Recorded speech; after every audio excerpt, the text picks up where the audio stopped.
مدینہ چھوڑ چلا آج محمد کا نواسا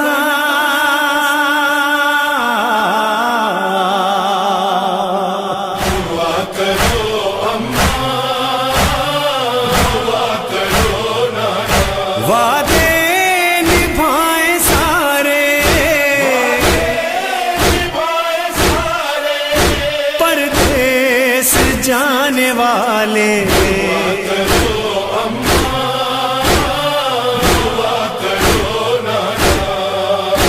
گرامی 28 رجب کو سفر سے پہلے ایک مرتبہ ایک خط پہنچا مروان کے نام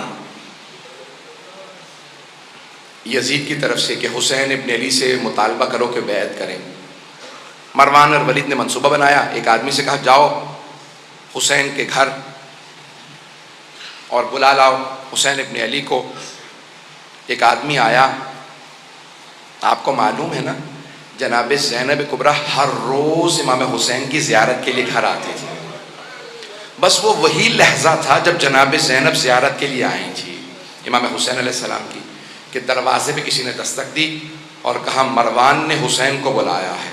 بس آواز سننا تھی، جناب زینب کا دل تڑپنے لگا کہ بھیا مروان سے ملنے نہ جائیے گا۔ کہا یہ شہر میری قتل گاہ نہیں ہے، میرا شہادت کربلا میں ہوگی،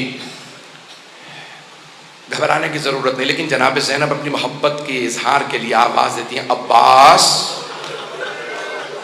علی اکبر، اون و محمد، قاسم و عبداللہ، جعفر جو آپ کے بھائی ہیں، عبداللہ، اپنے تمام بھائیوں کو، بیٹوں، بھتیجوں کو جناب زینب نے آواز دی۔ 18 جوانان نے بنی ہاشم کو بلایا، کہا کہ اے میرے شیرو میرے بھائی کے ساتھ جانا، مروان نے بلایا ہے۔ اور پھر ایک مرتبہ جناب عباس کو دیکھا جو بڑے قدآور تھے، کہا عباس میرے بھائی کو آنچنا ہے۔ جناب عباس نے کہا بی بی میرا آپ سے وعدہ ہے جب تک میری جان میں جان ہے میں مولا حسین پہ کوئی آنچ نہیں آنے دوں گا۔ چلے جناب سید الشہداء، کتنے جوان ہیں؟ 18 جوانان نے بنی ہاشم ساتھ۔ کیا کیا؟ سب نے تلواریں حمائل کر لی اور ایک مرتبہ چلے۔ جب پہنچے دارالامارہ یا گورنر کے گھر پہ پہنچے تو ایک مرتبہ لوگ جو سپاہی کھڑے تھے انہوں نے سب کو روکا، کہا آپ لوگ نہیں جا سکتے، صرف حسین جا سکتے ہیں۔ تو جناب عباس نے اسے کچھ نہیں کہا، جناب سید الشہداء کی طرف دیکھا، مولا اجازت ہے میں آ جاؤں؟ مولا حسین نے کہا نہیں عباس یہیں رک جائیے، اے میرے شیر اگر میری آواز بلند ہو تو آ جائیے گا۔ جناب سید الشہداء اندر تشریف لے گئے۔ مروان نے کہا کہ شام سے بری خبر آئی ہے، مسلمانوں کے خلیفہ معاویہ مر گئے ہیں اور نیا خلیفہ یزید ہے، نئے خلیفہ نے آپ سے بیعت کا مطالبہ کیا، بیعت کیجیے۔ سید الشہداء نے کہا میں بیعت نہیں کروں گا۔ تو کہا کہ آپ کو بیعت کرنا ہوگی۔ مولا نے کہا اگر یہ کوئی اچھی بات ہے تو تو دروازے بند کر کے کیوں پوچھ رہا ہے؟ کل مسجد نبوی میں سارے مجمع کے سامنے سوال کرنا، میں وہیں جواب دوں گا۔ ایک مرتبہ ولید نے ہاتھ سے اشارہ کیا کہ یہیں گردن اتار لو حسین اکیلے۔ ایک مرتبہ سید الشہداء کو جلال آیا، کہا یبن الزرقاء، اور نیلگو نین رکھنے والی عورت کے بیٹے، اس کی ماں بدکارہ تھی، امام نے اس کی ماں کا نام لے کے کہا انت تقتلنی ام ہوا، تو میرا قتل کرے گا یا یہ میرا قتل کرے گا؟ جب بلند آواز سے بولے نا جناب عباس کے کانوں میں آواز آئی کہ مولا جلال میں، دروازے کو دھکیلا، دیکھا دروازہ بند۔ آپ جانتے ہیں نا گورنروں کے ہاؤس کے بڑے بڑے دروازے ہوتے ہیں، دروازہ بڑا تھا، بند تھا۔ جناب عباس نے کہا علی اکبر ذرا پیچھے ہٹنا، اپنا بازو دروازے پہ مارا، دروازہ گرا دیا۔ دروازہ گرا کے فوراً تیزی سے اندر بڑھے، تلوار کھینچی، کہا مولا کیا حکم ہے، کس کا سر قلم کر دوں؟ مولا حسین نے سینے پہ ہاتھ رکھا، کہا عباس یہ نانا کا شہر مدینہ ہے، میں نہیں چاہتا یہاں خون بہے، تلوار واپس رکھ لیجیے۔ جناب عباس نے تلوار رکھی، دونوں کو دیکھا، مروان و ولید کو دیکھا، کہا اگر میرے آقا مجھے حکم دیتے میں تم دونوں کو جان سے مار دیتا، لیکن میرے مولا نے اجازت نہیں دی۔ میں ایک مرتبہ ہاتھ جوڑ کے کہوں گا مولا عباس، ابھی مولا حسین کی آواز کچھ بلند ہوئی تھی، آپ نے دروازہ گرا دیا۔ مولا جب عصر عاشور حسین چیخ چیخ کے کہیں گے حل من ناصر ینصرنا،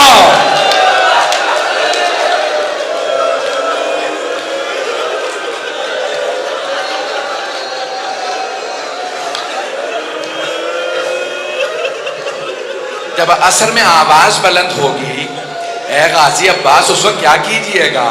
بعض مورخین نے، بعض مقتل نویسوں نے یہ جملہ لکھا ہے، جب امام حسین نے کہا نا حل من ناصر ینصرنا، تو فرات کے کنارے ایک لاشا تڑپنے لگا۔ اجرکم اللہ، اجرکم اللہ۔ بس میں بھی پڑھوں گا۔ ایک مرتبہ جناب سید الشہداء واپس آئے، گھر میں واپس آنے کے بعد ایک مرتبہ ایک فہرست بنائی، کہا عباس میں نے فہرست میں نام لکھ دیے کون کون ساتھ جائے گا، عباس سب مردوں کو بتا دو کون کون ساتھ جائے گا، مستورات کو میں بتاؤں گا۔ جناب عباس علیہ السلام نے فہرست پڑھنا شروع کی، نام بتانا شروع کی، کہا علی اکبر آپ کا نام بھی ہے، قاسم آپ کا نام بھی ہے، کہا جعفر آپ کا نام بھی، اپنے بھائی سے کہا عبداللہ آپ کا نام بھی ہے، پھر کہا اون و محمد تم دونوں کے نام بھی ہیں، سب کو بتاتے رہے۔ اب ایک مرتبہ ایک چھوٹے بچے کا نام آیا، وہ بچہ کسی بی بی کے ہاتھ میں تھا۔ علماء نام بتاتے ہیں فاطمہ صغریٰ، آپ جانتے ہیں بچوں کو بتایا نہیں جا سکتا کہ آپ کا نام بھی ہے، تو جانتے ہیں جناب عباس نے کیا کیا؟ آئے جناب فاطمہ صغریٰ کے پاس، کا بی بی اس بچے کا نام بھی ہے، اس بچے کا نام بھی ہے، یہ بھی کربلا ساتھ جائے گا۔ اجرکم اللہ۔ بعض علماء نے یہ بھی لکھا ہے نا کہ بی بی بیمار تھی فاطمہ علیلہ، اکثر عرب کے جو مقتل نویس ہیں وہ کہتے ہیں کہ جناب فاطمہ صغریٰ وہ جو بیمار بچی تھی، تو انہوں نے جناب سید الشہداء سے کہا بابا آپ مجھے ساتھ نہیں لے جا رہے، بابا علی اصغر کو میرے پاس چھوڑ جائیے، میں اسے کھلاتی رہوں گی، میرا دل بہلا رہے گا، جب بھی مجھے آپ یاد آیا کریں گے بابا میں علی اصغر کو دیکھ لیا کروں گی، میں علی اصغر کو کھلاؤں گی۔ اب جناب سید الشہداء نے جناب فاطمہ صغریٰ سے کچھ نہیں کہا، جناب علی اصغر کو آغوش میں لیا، کان میں کچھ کہا، نہ جانے کیا کہا، جناب علی اصغر مولا کی آغوش میں آ گئے، کسی کے پاس نہیں جا رہے تھے، مولا کے پاس آ گئے۔ میرا دل کہتا ہے مولا حسین نے کہا ہوگا علی اصغر اگر آپ کربلا نہیں جائیں گے تو حرملہ کا تیر کون کھائے گا؟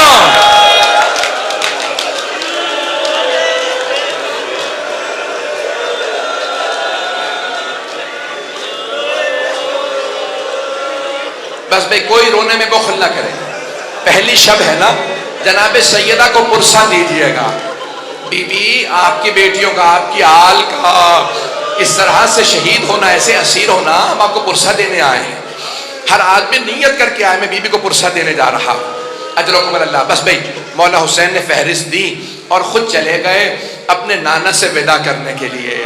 جانتے ہیں کیسے ودا کیا؟ الوقائع والحوادث میں مرحوم محمد تقی ملبوبی نے لکھا ہے کہ ایک مرتبہ جب آئے نا روضہ رسول پہ، جناب ام سلمہ موجود تھی، گھر میں روضہ رسول ہے، کہا جناب ام سلمہ نے کہا بیٹا یہ کیا حالت بنا رکھی ہے؟ کہا نانی اماں نانا کی امت مجھے رہنے نہیں دے رہی مدینے میں۔ جناب سید الشہداء قبر مطہر سے لپٹ گئے، جناب رسول خدا کی قبر سے لپٹ کے وہیں پہ گر گئے، یہاں تک کہ بے ہوش ہو گئے۔ جب غش میں آئے نا تو خود ہی فرماتے ہیں کہ میں نے کیا دیکھا جب میں غش میں آیا کہ میرے نانا قبر سے اٹھے، مجھے گلے سے لگایا اور کہنے لگے کہ اے حسین میں آپ سے بہت محبت کرتا ہوں، میں آپ کے ساتھ چلوں گا۔ کہا نانا کیا حکم ہے؟ کہا ان اللہ شاء ان یراک قتیلا، مشیت پروردگار یہی ہے کہ آپ کی شہادت ہوگی۔ کہا نانا شہادت مجھے قبول ہے، میری بہنوں سے متعلق کیا حکم ہے؟ کہا ان اللہ شاء ان یراہن سبایا، اے میرے لال مشیت تو یہی ہے کہ آپ کی بہنوں کو قیدی بنایا جائے گا۔ حسین روتے ہوئے اٹھے. ایک مرتبہ سب نے سوال کیا مولا اتنا رو رہے کیا بات ہے؟ کہ میرے نانا نے کہا کہ مشیت یہی ہے میری شہادت ہوگی. کہ شہادت پہ رو رہے ہیں؟ کہا نہیں، رو اس بات پہ رہا ہوں میری بہنوں کو قیدی بنایا جائے گا.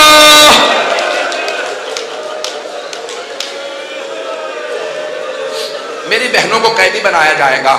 اجرکم اللہ. بس بھائی جناب سید الشہداء ایک مرتبہ گئے کہاں؟ اپنی ماں جناب سیدہ کے قبر پہ گئے.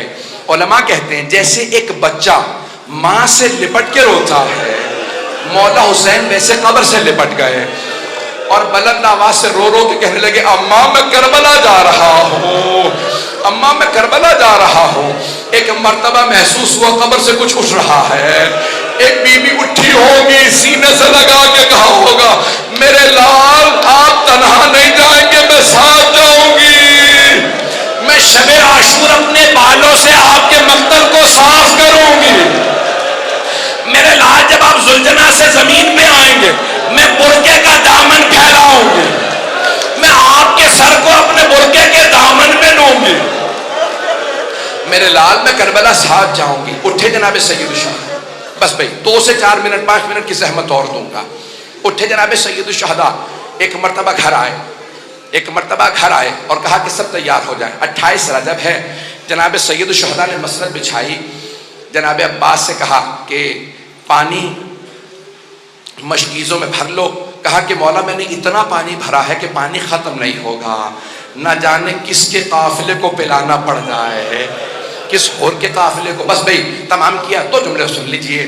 ایک مرتبہ سید الشہداء نے مسند بچھائی، بیٹھ گئے. کہا عباس اماریاں سجا دی جائیں، کجاوے ہوں، اور ایک مرتبہ اچھے اچھے کپڑوں کے اندر، مجھے نہیں معلوم، مخمل تھا مختلف. علماء کہتے ہیں بڑے ہی سجائے ہوئے اماریوں کو جناب عباس لے کے آئے. کیوں؟ علی کی بیٹیاں جا رہی ہیں، اماریاں سجائی ہوئی ہیں. کہ اماریاں لے کے آتے رہنا، بیویوں کو ایک ایک مرتبہ سب کو سوار کرا دیا جائے. میں نے سارے مصائب چھوڑ دیے. ایک مرتبہ سید الشہداء مسند بچھائے بیٹھے ہیں. آواز دی. ایک کنیز سے کہا کہ سب کو بیویوں کو بلاتے رہنا. آواز دی کہ حسن مجتبیٰ کی بیوہ آ رہی ہے. مولا حسین نے آواز دی قاسم ماں کو سوار کرا دو.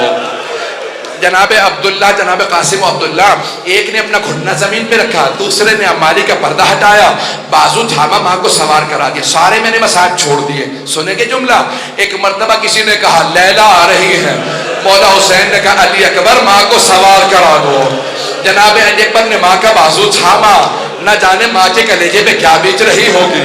اماری کا پردہ ہٹایا، ماں کو اماری پہ سوار کرا دیا. اتنے میں آواز آئی علی کی بیٹی ام کلثوم آ رہی ہے. مولا حسین نے آواز دی عباس بہن کو سوار کرا. علی اکبر اماری کا پردہ ہٹاؤ. قاسم گھٹنا زمین پہ رکھو. اونو محمد سب سے کہو سایہ کر دے. جناب ام کلثوم آئی. اتنے میں آواز آئی علی کی بیٹی زینب کبریٰ تشریف لا رہی ہے. راوی عبداللہ ابن سنان ہے، کہتے ہیں میں نے اپنی آنکھوں سے دیکھا حسین مسند سے کھڑے ہو گئے. سارے جوانوں نے سایہ بنا. جیسے جناب زینب آئی، جناب عباس نے کہا بی بی میں آپ کو سوار کرا دوں. جیسے بازو تھاما کا عباس رک جاؤ، آج میں بھیا آپ سے سوار نہیں ہونا چاہتی. جناب علی اکبر نے کہا پھوپھی اماں میں سوار کرا دوں گا. نہیں علی اکبر. ایک مرتبہ اونو محمد آگے بڑھے گا اماں ہم حاضر کریں رک جاؤ. اب جناب سید الشہداء نے خود کہا کہ بہن میں آپ کو سوار کرا دوں. بی بی نے کہا بھیا مجھے معاف کر دیجئے لیکن آج میں حسین آپ سے بھی سوار نہیں ہوگی. کہا بہن پھر کون سوار کرائے آپ کو ہماری پہ؟ کہا بھیا جو مجھے 11 محرم کو ناکا پہ سوار کرائے گا وہی مجھے آج سوار کرائے. میرے مولا نے آواز دی میرا سجاد بیٹا.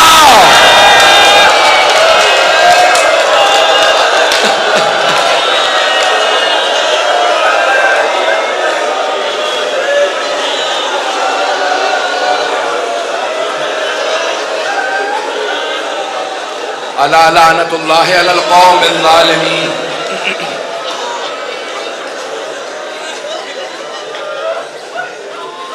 وَسَيَعْلَمُ الَّذِينَ ظَلَمُوا أَيَّ مُنْقَلَبٍ يَنْقَلِبُونَ